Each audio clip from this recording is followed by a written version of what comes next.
Report breaking now. നിയമസഭ ലക്ഷ്യമിട്ട് കോൺഗ്രസ് എംപിമാർ കളത്തിലിറങ്ങുന്നു.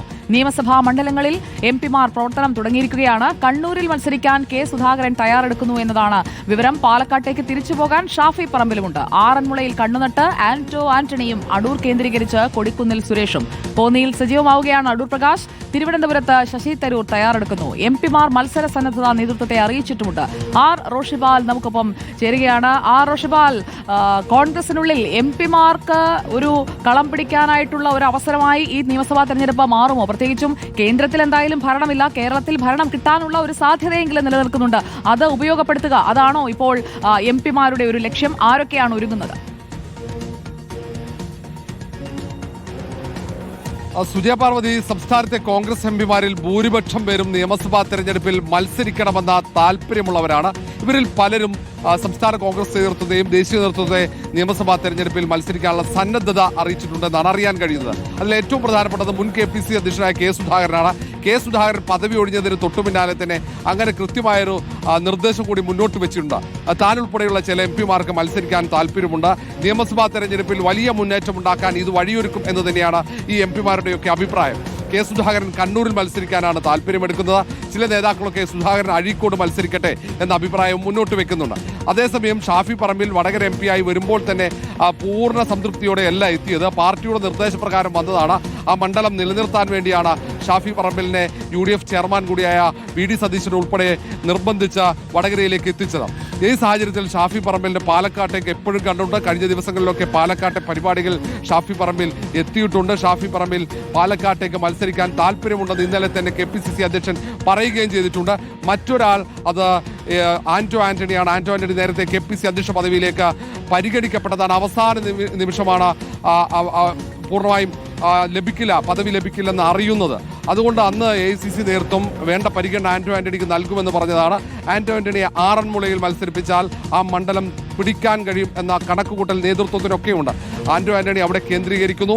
കോന്നിയിലാണെങ്കിൽ അടൂർ പ്രകാശ് വന്നാൽ മാത്രമേ വിജയിക്കൂ എന്ന് കോൺഗ്രസ് നേതാക്കൾ ഒന്നടങ്കം പറയുന്നുണ്ട്. പക്ഷേ ഈ കാര്യത്തിലൊക്കെ തീരുമാനമെടുക്കേണ്ടത് സംസ്ഥാന കോൺഗ്രസ് അല്ല. മറ്റൊന്ന്, അടൂരിൽ കൊടിക്കുന്നിൽ സുരേഷാണ്. ഏറെക്കാലമായി സംസ്ഥാന നിയമസഭയിലേക്ക് മത്സരിക്കാൻ സന്നദ്ധത അറിയിച്ച ആളാണ് കൊടിക്കുന്നിൽ സുരേഷ്. ഈ തവണയും കൊടിക്കുന്നിൽ സുരേഷിന് അടൂരിൽ താല്പര്യമുണ്ട്. തിരുവനന്തപുരത്ത് ശശി തരൂർ നേരത്തെ കേരള രാഷ്ട്രീയത്തിലേക്ക് വരാൻ താല്പര്യം പരസ്യമായി പ്രകടിപ്പിച്ച കോൺഗ്രസിന്റെ വർക്കിംഗ് കമ്മിറ്റി അംഗം കൂടിയാണ് ശശി തരൂർ. ഇപ്പോൾ കോൺഗ്രസ് നേതൃത്വവുമായി പടലപ്പിണക്കമുണ്ടെങ്കിലും തിരുവനന്തപുരം സെൻട്രൽ മണ്ഡലത്തിൽ മത്സരിക്കാൻ ശശി തരൂരും തയ്യാറെടുക്കുന്നുണ്ട്. ഇങ്ങനെ ഈ പ്രധാനപ്പെട്ട കോൺഗ്രസിലെ എംപിമാർ നേതാക്കളൊക്കെ മത്സരിച്ചു കഴിഞ്ഞാൽ വലിയ മുന്നേറ്റമുണ്ടാക്കാൻ കഴിയുമെന്ന് അഭിപ്രായപ്പെടുന്ന നേതാക്കളും കോൺഗ്രസിലുണ്ട്. ഏതായാലും തീരുമാനം പിന്നീടാകും. പക്ഷേ ഈ നേതാക്കളൊക്കെ അവർ മത്സരിക്കാൻ താല്പര്യമുള്ള മണ്ഡലങ്ങളിൽ കേന്ദ്രീകരിച്ച് പ്രവർത്തനം വളരെ നേരത്തെ തന്നെ തുടങ്ങിക്കഴിഞ്ഞു. സുജയ. റോഷിപാൽ, അങ്ങനെയാണെങ്കിൽ ഈ ലോക്സഭാ മണ്ഡലങ്ങളിലൊക്കെ ഒരു ഉപതെരഞ്ഞെടുപ്പിലേക്കൊക്കെ പോകുന്ന സാഹചര്യം വരുമോ? പ്രത്യേകിച്ചും പാലക്കാട് ഉപതെരഞ്ഞെടുപ്പൊക്കെ കഴിഞ്ഞതേ ഉള്ളൂ. തിരിച്ച് വീണ്ടും ഷാഫി പോയാൽ അവിടുത്തെ ഇപ്പോഴത്തെ MLA എന്ത് ചെയ്യും? ആ MLAക്ക് മറ്റൊരു സീറ്റൊക്കെ കണ്ടെത്തേണ്ടി വരില്ലേ?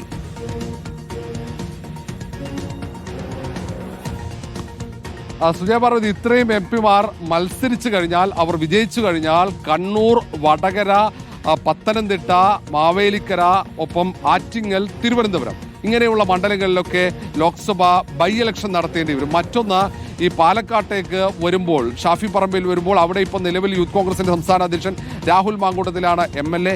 രാഹുൽ മാങ്കൂട്ടത്തിന് സിറ്റിംഗ് MLA എന്ന നിലയിൽ സുരക്ഷിതമായ മറ്റൊരു മണ്ഡലം നൽകേണ്ടി വരും. പത്തനംതിട്ടയിലാണ് രാഹുലിന്റെ നാട്. പക്ഷെ അവിടെ ഒരു സുരക്ഷിതമായ മണ്ഡലം ഇപ്പോൾ നിലവിലില്ല. അതുകൊണ്ട് രാഹുൽ എവിടെ മത്സരിക്കുമെന്നത് ഒരു ചോദ്യമാണ്.